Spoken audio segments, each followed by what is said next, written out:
శ్రీమతి Lakshmi madam గారు, అలాగే మరి municipal vice chairperson Padma madam గారు, అలాగే మా స్టూడెంట్ సుప్రజ మేడం గారు, ఆల్ఫోర్స్ అల్యూమినియంలో ఒకరు అక్కడ వేదిక పైన ఉన్నారు.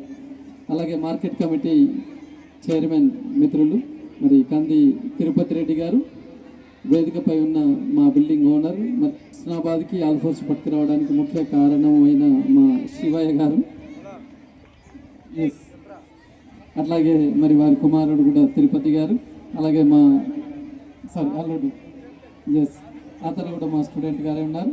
అలాగే మొన్ననే ఎన్నికైన మా స్టూడెంట్ రాజు గారు, కిరణ్ గారు, అలాగే మా చిరకాల మిత్రుడు పక్క సర్పంచ్ మరి సృజన్ కుమార్ గారు, అలాగే మా ఇంకో చిరకాల మిత్రుడు అక్కడ కృష్ణానాయక్ గారు, వేదికపై ఉన్న హుస్నాబాద్ వివిధ వార్డుల్లో మరి నూతనంగా గెలిచిన అన్ని పార్టీల వాళ్ళు, ఎందుకంటే ఇది స్కూల్ కాబట్టి ఇది కాంగ్రెస్ పార్టీ సభ కాబట్టి అందరినీ పిలిచాం, బీజేపీ, బీఆర్ఎస్, ఇండిపెండెంట్లు అందరూ కూడా. సో వేదికపై ఉన్న అతిరథ మహారాజులు అందరికీ కూడా నమస్సులు.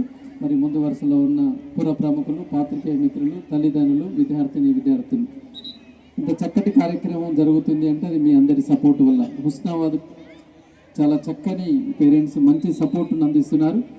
అనతి కాలంలోనే మరి హుస్నాబాద్లో ఆల్ఫోర్స్ మరి హౌస్ఫుల్ నో అడ్మిషన్స్ అనే బోర్డు పెడుతున్నాం. అలా అయింది అంటే మరి మీ తల్లిదండ్రుల యొక్క సపోర్ట్ వల్లనే జరిగిందని చెప్పేసి నేను భావిస్తున్నాను. మొట్టమొదటి 10th క్లాస్ బ్యాచ్ ఇప్పుడు అపియర్ అవుతున్నది. మరి 3 సంవత్సరాలు అయినా కూడా ఫస్ట్ బ్యాచ్ ఇప్పుడు పరీక్షలు రాస్తున్నారు. పిల్లలు చాలా చక్కగా పరీక్షలు రాస్తున్నారు. ఏ సెంటర్లో వెళ్ళినా కూడా ఎవరు బాగా పరీక్షలు రాస్తున్నారు అంటే ఆల్ఫోర్స్ పిల్లలు పరీక్షలు బాగా రాస్తున్నారు అంటారు. సో మీకు ఒక వాస్తవం చెప్తాను, ఇక్కడ కాదు, కరీంనగర్ కాదు, ఆల్ఫోర్స్ ఎక్కడెక్కడ ఉందో 10వ తరగతి పరీక్షలు రాస్తున్నారంటే ఒక రూమ్లో ఆల్ఫోర్స్ పిల్లవాడు కనబడుతున్నారంటే మిగతా పిల్లలందరికీ ఒక ధైర్యం, ఒక ఆనందం ఉంటుంది. ఉదాహరణ ఇక్కడ సృజన్ సార్ వాళ్ళ బిడ్డ కూడా కరీంనగర్లో చదువుతుంది, 10వ తరగతి పరీక్షలు రాస్తున్నది ఇప్పుడు, వారే ఉదాహరణ.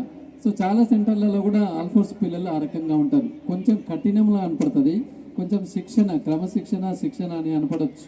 అందుకే చాలామంది ఆల్ఫోర్స్లో జాయిన్ కావడానికి భయపడుతుంటారు. అమ్మో స్కూల్ బాగా స్ట్రిక్ట్ అంట, నేను ఓనంటారు.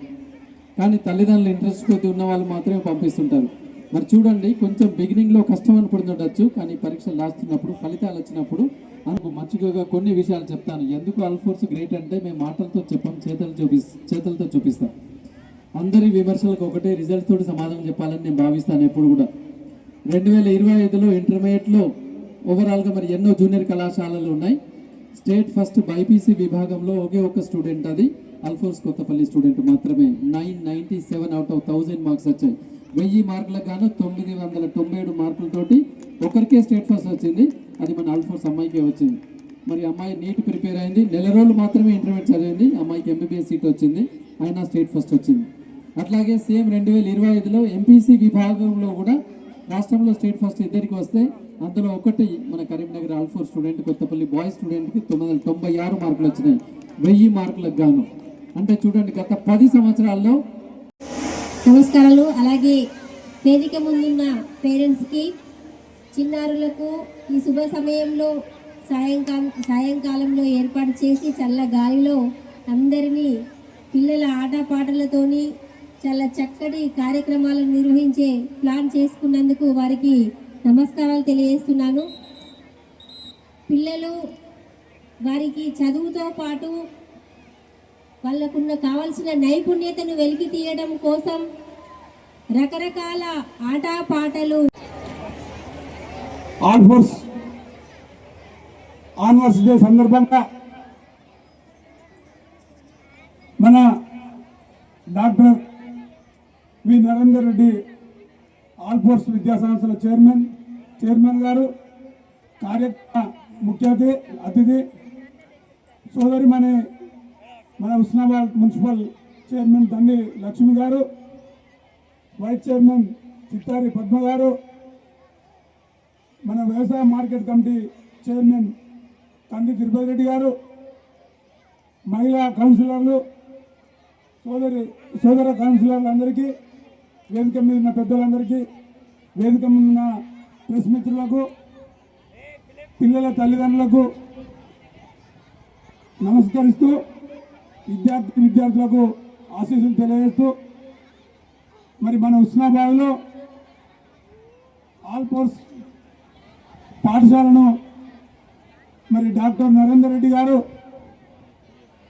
అతి తక్కువ కాలంలో ఈరోజు ఒక 800 మంది పిల్లలతోటి మరి సక్సెస్ఫుల్ పాఠశాలగా మరి నడిపించడం హుస్నాబాద్ కాదు, తెలంగాణలో పక్క మహారాష్ట్రలో కూడా మరి విద్యాదానం మహాదానం అని మరి ఎంతో కష్టపడి మరి కళాశాలలను పాఠశాలను పెద్ద సంఖ్యలో నడిపిస్తూ